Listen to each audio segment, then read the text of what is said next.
दोस्तों, कांग्रेस के पास खुद तो राजनीतिक रणनीति है नहीं, लेकिन वो चुनाव आयोग को घेरने में कोई कसर नहीं छोड़ती है।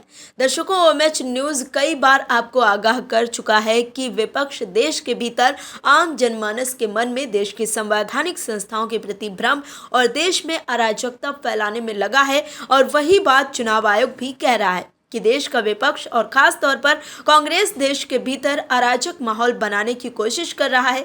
दोस्तों, देश के भीतर संवैधानिक संस्थाएं हैं और सभी काम संविधान के दायरे में ही रहकर होते हैं, और खास तौर पर चुनाव तो भारत के इतने अधिक पारदर्शी हैं कि विश्व की किसी दूसरे कोने में इतने पारदर्शी चुनाव का जल्दी और ठोस उदाहरण नहीं मिलता है। लेकिन फिर भी विपक्ष को चुनाव आयोग की गरिमा को भंग करना है, तो फिर क्या था, चुनाव आयोग ने भी कांग्रेस को आड़े हाथों ले लिया है और क्या कुछ कहा है, बताते हैं आपको इस रिपोर्ट में। दरअसल हरियाणा चुनाव में अनियमितताओं के बारे में कांग्रेस के आरोपों को चुनाव आयोग ने निराधार बताते हुए खारिज कर दिया। चुनाव आयोग ने बयान जारी कर कांग्रेस और अन्य राजनीतिक दलों को मतदान और मतगणना के दिनों जैसे संवेदनशील समय पर निराधार और सनसनीखेज शिकायतों के प्रति आगाह किया। आयोग ने कहा कि गैर जिम्मेदाराना आरोपों से जनता में अशांति अराजकता फैल सकती है। चुनाव आयोग ने कांग्रेस से चुनाव दर चुनाव निराधार आरोप लगाने से बचने का आह्वान किया और अप्रत्याशित चुनावी नतीजों का सामना करने पर आरोप लगाने के लिए पार्टी को आड़े हाथों लिया है। आयोग ने कांग्रेस से दृढ़ और ठोस कदम उठाने और इस तरह की शिकायतों की प्रवृत्ति पर अंकुश लगाने का आग्रह किया। आयोग ने कहा कि हरियाणा में चुनावी प्रक्रिया का प्रत्येक चरण दोष रहित था और कांग्रेस उम्मीदवारों या एजेंटों की निगरानी में किया गया। 26 विधानसभा क्षेत्रों में रिटर्निंग अधिकारियों ने गहन पुनः सत्यापन किया।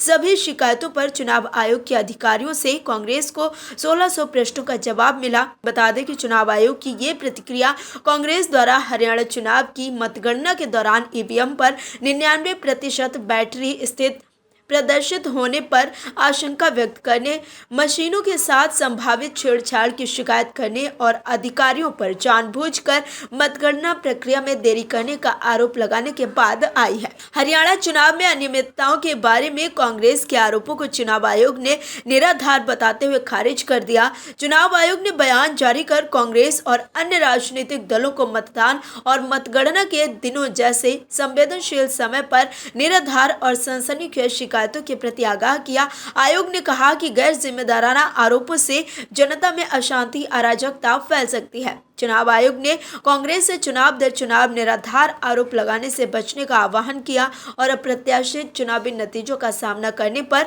आरोप लगाने के लिए पार्टी को आड़े हाथों लिया है। आयोग ने कांग्रेस से दृढ़ और ठोस कदम उठाने और इस तरह की शिकायतों की प्रवृत्ति पर अंकुश लगाने का आग्रह किया। आयोग ने कहा कि हरियाणा में चुनावी प्रक्रिया का प्रत्येक चरण दोष रहित था और कांग्रेस उम्मीदवारों या एजेंटों की निगरानी में किया गया। 26 विधानसभा क्षेत्रों में रिटर्निंग अधिकारियों ने गहन पुनः सत्यापन किया। सभी शिकायतों पर चुनाव आयोग के अधिकारियों से कांग्रेस को 1600 प्रश्नों का जवाब मिला। कांग्रेस नेता पवन खेड़ा ने आरोप लगाया था कि हिसार, महेंद्रगढ़ और पानीपत से शिकायतें मिली हैं कि 99% बैटरी वाली ईवीएम पर बीजेपी जीती, जबकि 60-70% बैटरी वाली ईवीएम पर कांग्रेस जीती। वही कांग्रेस नेता जयराम रमेश ने कहा था कि क्या आप इस साजिश को समझ गए हैं? जहां ईवीएम में 99% बैटरी थी, वहां बीजेपी जीत गए। जहां 70% से कम बैटरी थी, वहां कांग्रेस जीत गई है। अगर ये साजिश नहीं है तो क्या है? उन्होंने कहा कि अब तक 12 से 14 सीटों पर शिकायतें आई हैं। इसके अलावा कांग्रेस ने आयोग से हरियाणा में 20 विधानसभा क्षेत्रों में चुनाव प्रक्रिया में गंभीर और स्पष्ट अनियमितताओं के आरोप लगाए थे। बता दें कि बीजेपी ने हरियाणा विधानसभा चुनाव में 90 में से 48 सीटों पर प्रचंड बहुमत हासिल की है। वहीं 10 साल से सत्ता में रही बीजेपी के खिलाफ सत्ता विरोधी लहर का फायदा उठाने में नाकाम रही कांग्रेस 37 सीटें ही जीत पाई है। इसके अलावा इनेलो ने 2 सीटें जीती हैं। साथ ही निर्दलीय उम्मीदवारों ने भी जीत हासिल की है। हालांकि उन्होंने बीजेपी को आलाकमान से मुलाकात करने के बाद समर्थन देने की घोषणा कर दी है।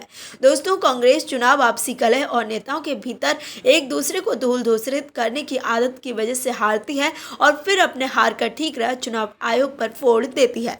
Bureau report, OMH news. और भी वीडियोस देखने के लिए चैनल को सब्सक्राइब करें और बेल आइकन को दबाएं।